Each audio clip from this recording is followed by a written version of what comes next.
Euzu billahi mineşşeytanirracim. Bismillahirrahmanirrahim. Elhamdülillah ve salatu ve selamu ala Resulillah. Değerli arkadaşlar, Celaluddin Es-Suyuti'nin El-İtkan fi Ulumul Kur'an adlı eserinden 22. dersimizi yapmak üzere birlikteyiz. Geçen dersimizde Kur'an'ın nuzulu ile ilgili üçüncü bilgi türünü işleyecektik. Tam da konunun başına gelmiştik. Nedir bu yani bu bilgi türü nedir?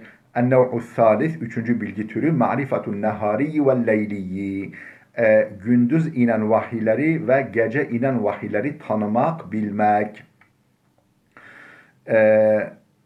Okuyoruz, okumaya devam ediyoruz. Diyor ki, emfiletun nehariyi kethiratun.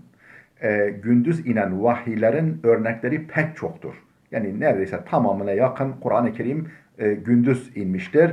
Kale İbn Habib, İbn Habib şöyle demiş: Nezele ekserul Kur'ani neharan. Kur'an'ın çok büyük çoğunluğu gündüzleyin inmiştir. Ve emmel leyliyu fe tetebba'tu lehu emsileten.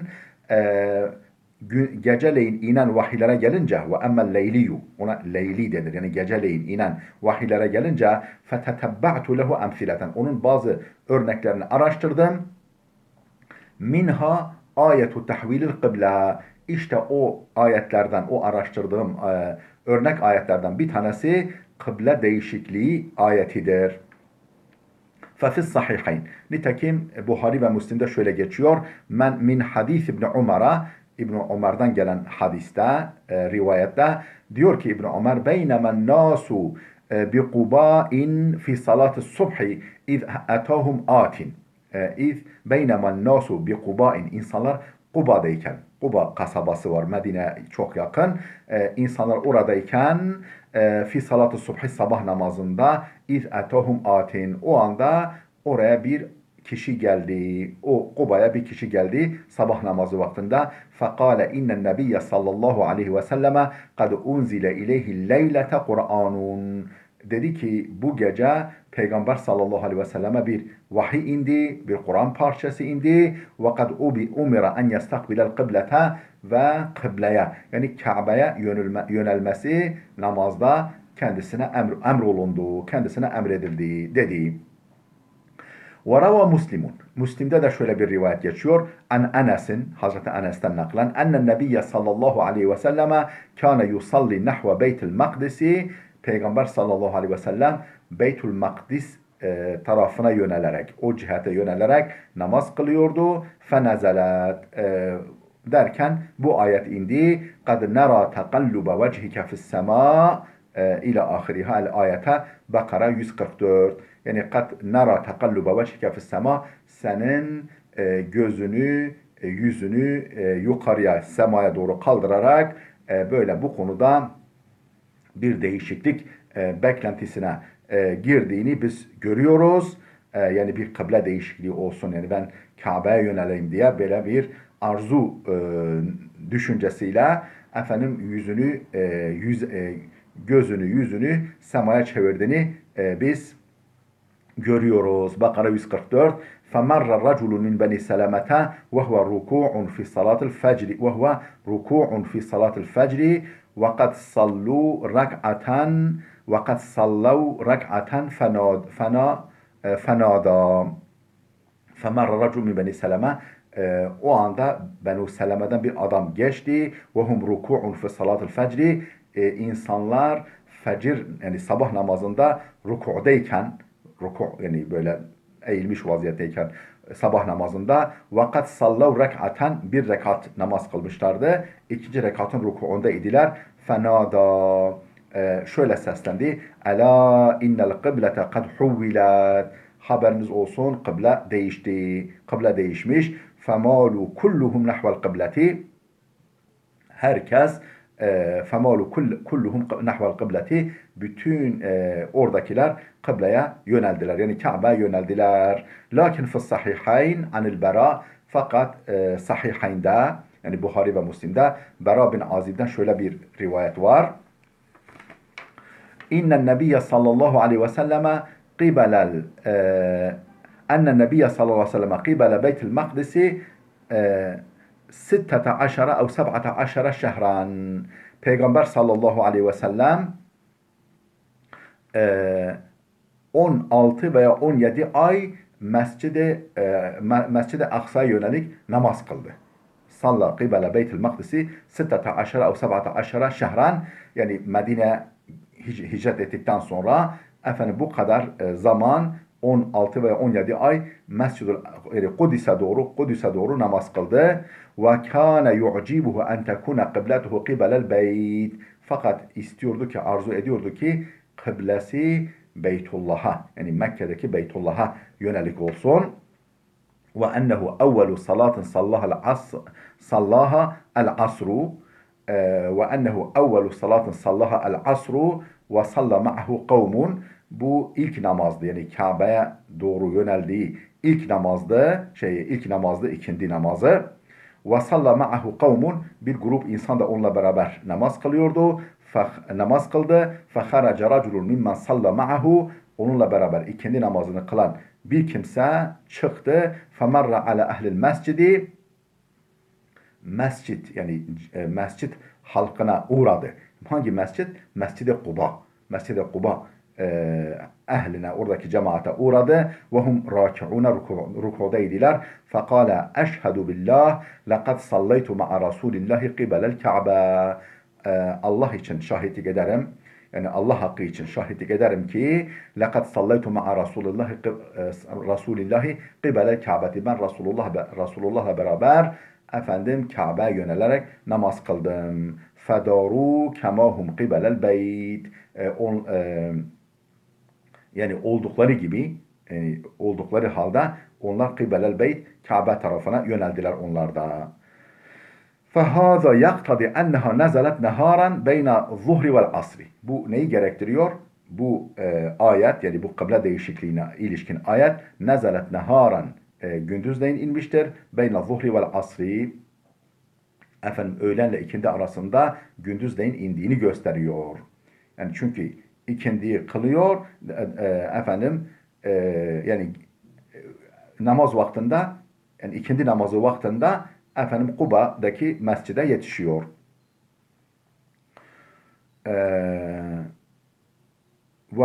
Burada dipnotta bir bilgi var. Diyor ki وَهَذَا تَرْجِحٌ مِنْهُ فِي نُزُولِهَا نَهَارًا. Efendim bu da bu ayetin gündüzleyin indiğine ilişkin bir tercih unsurudur, bir tercih gerekçesidir. قال القاضي Celaluddin. Al-Qadi Celaluddin demiş ki vel arcahu bi muktadal istidlali nuzuluha billeyli. Yani bu delillerden hareketle hangi sonuç çıkıyor? Yani delillerden istidlal etmenin, delilleri esas almanın gereği nedir? Nuzuluha billeyli. Bu ayetin geceleyin indiğidir. Leenne kadiyete ehli Kuba kânet fi's-subh. Leenne kadiyete ehli Kuba kânet fi's-subhi. Çünkü bu ehli Kuba meselesi, yani onlarla ilgili bilgi sabah namazında gerçekleşmiş. Yani o olay sabah namazında gerçekleşmiş. Ve Kuba'un qaribetun minel Medine. Kuba Medine'ye çok yakın. Feyeb'udu en yekune Resulullahi ahharel beyane lehum minel asri ile subh. Efendim Hazreti Peygamber'in bu bilgiyi yani ikindi namazı vaktinde indiği halde, bu ayet ikindi namazı vaktinde indiği halde o bilgiyi sabah namazına kadar onlara vermeden ertelemesi uzak bir ihtimaldir. Feyeb'udu uzaktır. Yani, aklen uzak bir ihtimaldir. En yekune Resulullah sallallahu aleyhi ve sellemin ahberal beyane lehum, bu açıklamayı onlara bildirmesi minel asri, daha doğrusu ahharel beyane lehum, bu açıklamayı ertelemesi minel asri ile subh, ikindi vaktinden sabah namazına kadar ertelemesi uzak bir ihtimaldir. Çünkü çok yakın, efendim ikindi vaktinde inmişse bu kıble değişikliği ile ilgili ayet, efendim onu ta sabah namazına kadar bildirmeden durması uzak bir ihtimaldir. Ve kâle İbn Hacer. İbn Hacer demiştir ki el-akva enne nuzulaha kâne neharan. Daha güçlü, en güçlü ihtimal Efendim bu ayetin gündüzleyin inmiş olduğudur. Vel cevabu an hadis İbni Ömer. Peki İbni Ömer'in hadisine ne diyeceksiniz? İbni Ömer diyor ki işte sabah namazında efendim bir zat Kuba mescidine uğradı ve onlara sabah namazında dedi ki efendim kıble değişikliği oldu. Buna ne denecek? Buna cevapta İbn Hacer şöyle diyor. Ennel habara vasala vaktel asri ila men huve dâhilel medineti ve hum benu harithete ve vasala vaktel subhi ila men huve haricel medineti ve hum benu Amr ibn Avf ehli Kuba'in. Ennel habara bu kıble değişikliği haberi vasala vaktel asri ila men huve dâhilel medineti. Medine dahilinde olan kimselere efendim ikindi vaktinde ulaşmış. Ve hum kimdir bu? Benu Harisata. Benu Harise kabilesidir. Çünkü efendim Medine'de de değişik yani küçük küçük mescitler vardı. Yani o zaman da vardı. Ve vasala vakta subhi ila men huve haricel medineti. Medine'nin dışındakilere ise sabah vaktinde ulaşmıştır. Ve hum benu Amr ibn Avf ehli Kuba'in. Bu da Kuba ahalisi, Kuba kasabasının ahalisi olan Amr bin Avf kabilesidir. Ve kavluhu kad unzile aleyhi'l kıbletu mecazun. Kad unzile aleyhi'l kıbletu min itlaq leylete ala ba'dil yevmil özür dilerim. Kad unzile aleyhi'l leylete. Ve kad unzile aleyhi'l leylete. Bu gece peygambere bir vahiy indi şeklindeki yani İbn Ömer'in bu sözü mecazun mecazidir. Min itlaq leyle ala ba'dil yevm el madi velleti telihi. Mecazi olarak gece, tırnak içindeki gece ifadesi kullanılır. Ala ba'dil yevmil madi. Önceki günün yani geçmiş günün, önceki günün bir parçası için gece vakti kullanılır. Velleti telihi. Yani o yani önceki günün bir kısmı ve onu takip eden vakit içinde gece kelimesi kullanılır. Efendim yani şu kadar gecedir derken şu kadar gün anlamı da yani anlamı da anlaşılabiliyor. Yani o manada anlaşılabiliyor diyor Arapçada. Efendim devam ediyor. İbn Hacer'in izahı burada bitti. Kultu. Şimdi Suyuti diyor ki ben de diyorum ki ve yu'eyyidu hâza ma ahracehu'n nesâiyyu an Ebi Sa'id ibn Mualla. Bu görüşü teyit ediyor, destekliyor. Ma ahracehu'n nesâiyyu Nesai'nin nakledip kaydettiği an Ebi Sa'id ibn Mualla Ebu Sa'id ibn Mualla'dan rivayetle nakledip kaydettiği şu bilgi efendim bu görüşü destekliyor. İbn Hacer'in bu görüşünü destekliyor. Kâle mararna yevmen ve Rasulullahi qa'idun alel minberi. Efendim mararna yevmen. Bir gün geçiyorduk. Yani bir gün yani mescidin oradan geçiyorduk. Mescide uğradık. Ve Rasulullahi qa'idun alel minber. Peygamber minberin üzerinde yani 3 basamaklı minberi vardı. Mescid-i Nebevi'de. Efendim o minberin üzerine oturmuştu. Fakultu lekad hadese emrun. Dedim ki kendi kendime önemli bir iş olmuş, önemli bir olay olmuş dedim. Fecelestu oturdum. Fekara'a Resulullahi hazil ayete. Resulullah sallallahu aleyhi ve sellem bu ayeti okudu. Kad nera tekallube vechike fis sema. Bakara suresi 144. Yani bu buradan başlayıp devam eden ayeti okudu. Hatta feraga minha ayetin sonuna kadar. Thumme nezele fasalla zuhra. Sonra indi minberden öğle namazını kıldı. Yani kıble değişikliği oldu. Ondan sonra öğle namazını kıldı. Ve minha evahiru ahiri ve minha. Yani o konu bitti. Yani bu kıble ayetinin ne zaman indiğiyle ilgili izahat bitti. Ve minha. Yani geceleyin inen ayetlere bir başka örnek de şudur. Ve minha o ayetlerdendir. Yani araştırıp geceleyin indiğini tespit ettiğimiz ayetlerden bir tanesi şudur. Evahiru Ali İmran. Ali İmran suresinin son ayetleri. Ahraca ibn Hibban'a fi sahihihi. İbn Hibban sahihinde, sahih adlı eserinde ve İbnül Munzir de ve İbn Merdeveyh ve İbn Abi Dünya fi kitab-ı tefekkur an Ayşe'te. Bu zatlar efendim hep nakletmişler. İbn Abi Dünya kitab-ı tefekkurda Hazreti Ayşe'den naklen kaydetmişler ki enne Bilalen eten nebiyye sallallahu aleyhi ve sellem. Bilal Habeşi Peygamber sallallahu aleyhi ve sellem'in yanına geldi. Yu'zinuhu li salatı subhi. Sabah namazın vaktini ona haber vermek üzere Bilal Habeşi peygambere geldi. Peygamberin evinin önüne geldi. فَوَجَدَهُ يَبْكِ Baktı ki peygamber ağlıyor. Baktı ki peygamber ağlıyor. فَقَالَ ya Resulallah ma yubkike Dedi ki ey Allah'ın Resulü neden ağlıyorsun? Seni ağlatan ne? Ne sebeple ağlıyorsun? قال وما يمنعني أن أبكي وقد أنزل علي هذه الليلة niye ağlamayayım? وما يمنعني أن أبكي Beni ağlamaktan ne men edebilir ki? Niye ağlamayayım ki? وقد أنزل عليه هذه الليلة Bu gece şu ayet-i kerime şu vahiy bana indi. Nedir o vahiy? İnne fi halqis semavati vel ardi ve ihtilafil leyli ven nehari la ayatin li ulil albab. Ali İmran 190. ayet.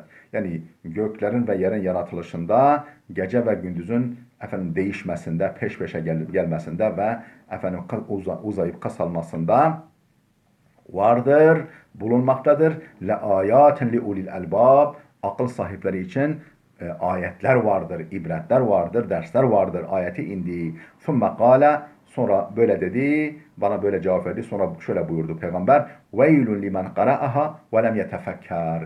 Yazıklar olsun o kimselere ki bu ayeti okusun da tefekkür etmesin, üzerinde düşünmesin. Bu ayeti okuyup da üzerine düşünmeyen, tefekkür etmeyen kimseye yazıklar olsun buyurdu. O da bitti. Ve minha. Yine bu tür ayetlerdendir. Yani geceleyin inen, yani indiğini araştırıp tespit ettiğimiz ayetlerdendir. Hangi ayet? Vallahu ya'simuke minen nas. Maide suresi 67. Ya Muhammed, Allah seni insanlardan korur.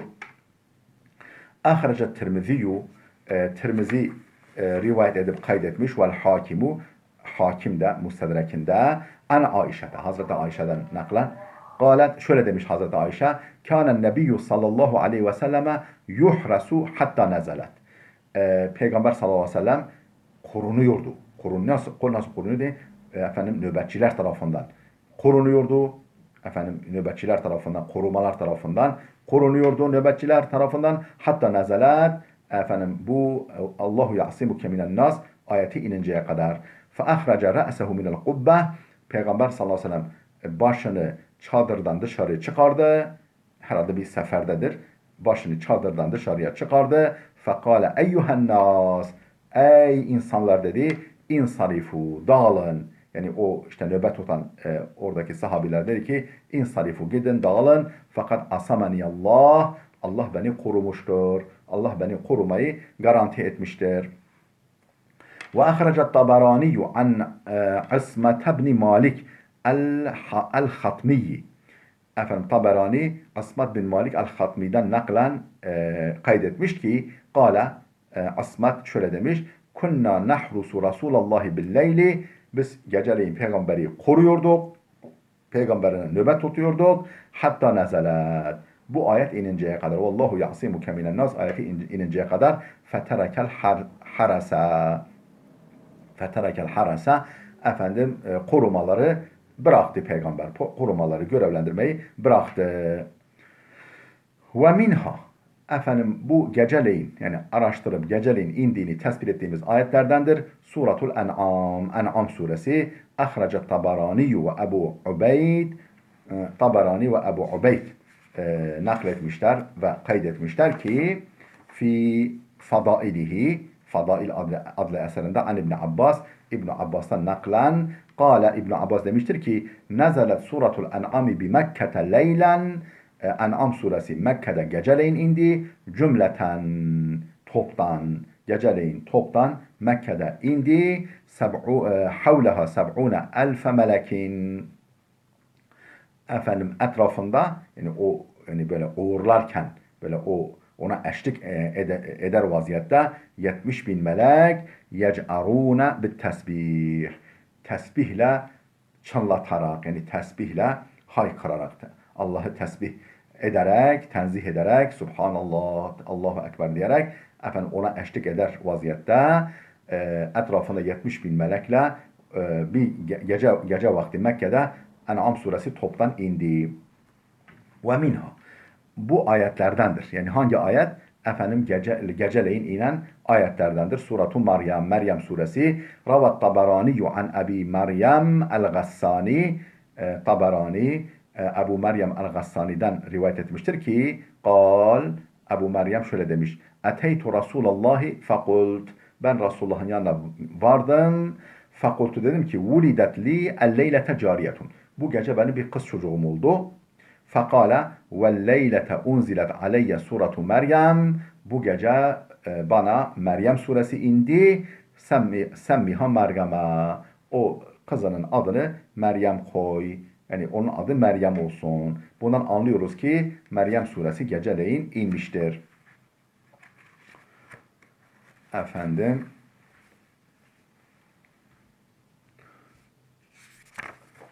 Ve minha. Başka bir örnek. Yani bu geceleyin inen vahiylere başka bir örnek. Evvelul hac. Hac suresinin baş tarafı. Zekerahu İbn Habib ve Muhammed İbn Berakat. Muhammed İbn Berakat Es-Sa'idi fi kitabihi En-Nasih ve'l-Mensuh. Efendim İbn Habib ve Muhammed bin Berakat Es-Sa'idi fi kitabihi En-Nasih ve'l-Mensuh. En-Nasih ve'l-Mensuh adlı kitabında kaydetmişler. Ve cezeme bihi Sakhaviyyu fi Cemalil Kurra. Sakhavi de Cemalil Kurra adlı eserinde bunu kesin bir dille ifade etmiş. Vakat yustadellu lehu bima ahracahu İbn Merdeveyh. An İmran İbn Husayn İbn Merdeveyh'in İmran İbn Husayn'dan naklederek kaydettiği şu rivayetle, şu bilgiyle de buna delil getirilir. Bu delillendirilir.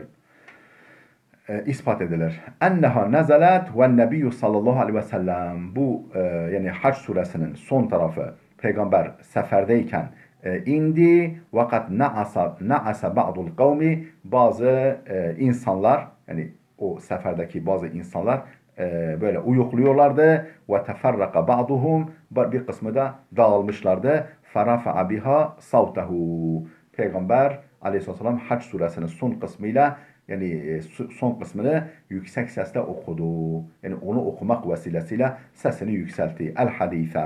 Hadis burada sona erdi. Ve minha ayetul izni fi hurucun nisveti fil ahzab. Ayetul izni fi hurucun nisveti fil ahzab. Ahzab suresinde kadınların evden dışarı çıkması iznine ilişkin ayet. Ahzab suresinde kadınların dışarı çıkmasına izne ilişkin ayet yine gece inen ayetlerdendir. Kâlel Kâdi Celaluddin Kâdi Celaluddin demiştir ki ve zâhiru enneha ya eyyuhen nebiyyü kul li ezvâcike ve benâtike. Yani ne diyor? Yani görünen o ki bu sözü edilen ayet ya eyyuhen nebiyyü kul li ezvâcike ve benâtike el ayete Ahzab 59 fefil Bukhariyi an Ayşe'te.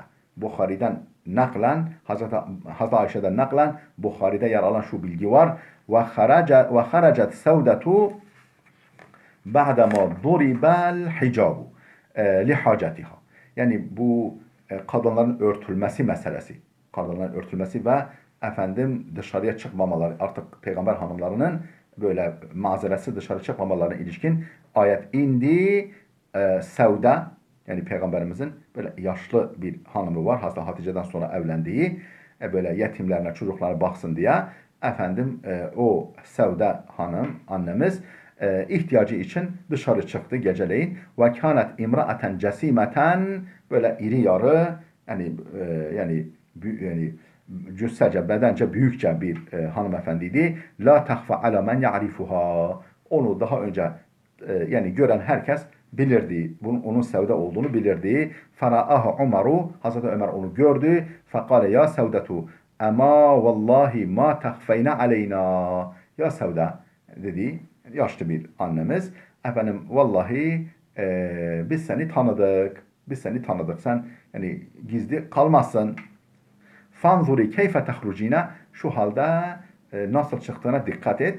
Yani tanınmayacak şekilde daha iyi örtün, daha iyi yani efendim tanınmayacak şekilde yani örtün öyle çık. Kalet şimdi diyor ki Sevda annemiz fenkefe'tu raci'aten ila Resulillah ben efendim gerisin geri peygamberin yanına geldim Resulullah ve innehu le yeteaşşa o akşam yemeğini yiyordu ve fi yedihi arkun elinde bir damar vardı, bir ark. Yani bir damar vardı, et parçası. Ne demek ark? El azmu iza uhiza anhu mu'zamul lahmi. Yani ne demek ark? Yani böyle etin büyük kısmı sıyrılmış kemik demek. Yani damar değil sadece etin büyük kısmı alınmış kemik demek. Elinde böyle bir kemik vardı. Yiyordu. İbn Esir Nihaye adlı eserinden bu bilgi kaydetmiş. Fakultu Sevda annemiz diyor ki ben dedim ki ya Resulallah haraçtu li ba'di haceti bir ihtiyacım vardı. Dışarı çıktım. Fekale li Umaru kaza ve kaza. Ömer bana şöyle şöyle dedi. Feevhallahu ileyhi. O anda peygambere vahiy geldi ve innel arqa fi yedihi o kemik elindeydi. Ma vada'ahu henüz yere bile bırakmamıştı. Fekale innehu kad uzine lekunne en tehrucne li hacetikunne. Dedi ki peygamber işte bu ayetle ihtiyacınız için dışarı çıkmanıza izin verilmiştir size. İhtiyacınız için dışarı çıkmanıza izin verilmiştir. Kâlel Kâdi Celaluddin. Kâdi Celaluddin demiştir ki ve innema kulna inne zâlike kâne leylen. Peki niye bu vahyin geceleyin indiğini söylüyoruz? لَأَنَّهُنَّ اِنَّمَا كُنَّ يَخْرُجْنَ لِلْحَاجَةِ لَيْلًا. Çünkü peygamberin eşleri ancak geceleyin dışarı çıkıyorlardı. Kema fıs sahih hadiste geldiği üzere mesela Sahih Buhari'de an Ayşe'te fi hadisil ifk olayında Hazreti Ayşe'den naklen gelen rivayetin Sahih Buhari'de yer aldığı da buna delildir. Yani peygamber eşlerini geceleyin ihtiyaçları için yani geceyi tercih ettiklerini gösteriyor. Evet. Değerli dostlar, burada dursun. Sayfa 144'te kaldık. Gelecek dersimize kadar Allah'a emanet olun.